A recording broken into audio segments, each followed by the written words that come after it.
बाल महाभारत कथा अंक छठी कुंती। यदुवंश के प्रसिद्ध राजा सूरसेन श्री कृष्ण के पितामह थे। उनके पृथा नाम की कन्या थी।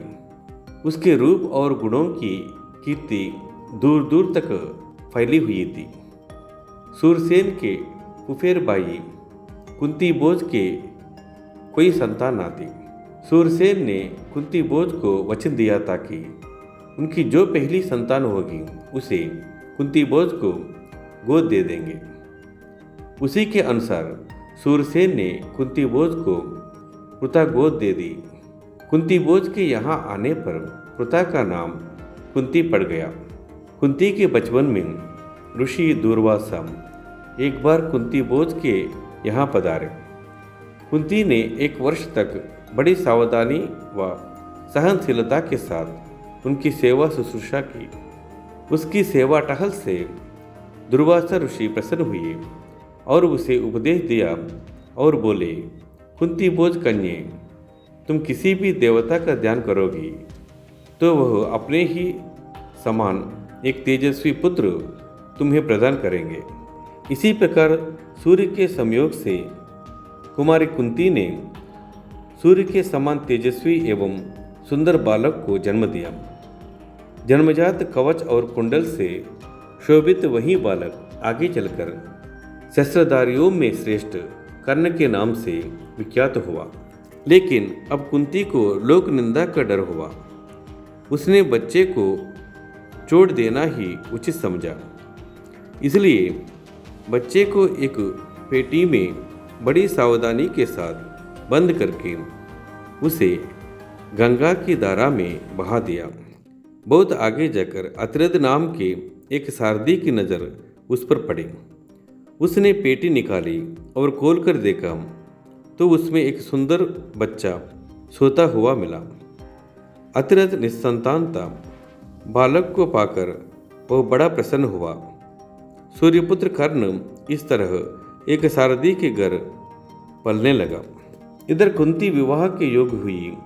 राजा कुंती भोज ने उसका स्वयंवर रचा।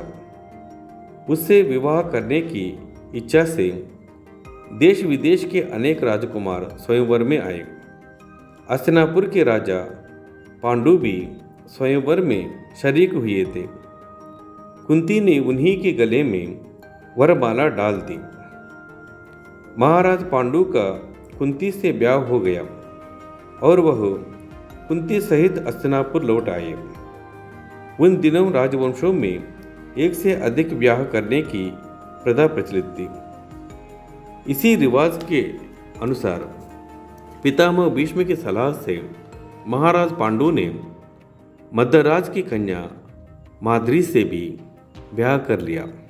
एक दिन महाराज पांडु वन में शिकार खेलने गए। वही जंगल में हिरण के रूप में एक ऋषि दंपति भी विहार कर रहे थे। पांडु ने अपने तीर से हिरण को मार गिराया। उसको यह पता नहीं था कि वे ऋषि दंपति हैं। ऋषि ने मरते मरते पांडु को शाप दिया। ऋषि के शाप से पांडु को बड़ा दुख हुआ। साथ ही वह अपनी भूल से खिन्न होकर नगर को लौटे और पितामह भीष्म तथा विदुर को राज्य का भार सौंपकर अपनी पत्नियों के साथ वन में चले गए और वहाँ पर ब्रह्मचारी जैसे जीवन व्यतीत करने लगे। कुंती ने देखा कि महाराज को संतान लालच तो है, लेकिन ऋषि के शापवश वो संतानोत्पत्ति नहीं कर सकते। अतः उसने विवाह से पूर्व दूर्वासा ऋषि से पाए वरदानों का पांडु से जिक्र किया। उनके अनुरोध से कुंती और माद्रा ने देवताओं के अनुग्रह से 5 पांडवों को जन्म दिया। वन में ही 5 का जन्म हुआ और वहीं तपस्वियों के संग वे पलने लगे। अपनी दोनों स्त्रियों तथा बेटियों के साथ महाराज पांडु कई बरस वन में रहे। वसंत ऋतु थी। सारा वन आनंद में डूबा हुआ सा प्रतीत हो रहा था। महाराज पांडु माद्री के साथ प्रकृति की इस उद्गारमय सुषमा को निहार रहे थे।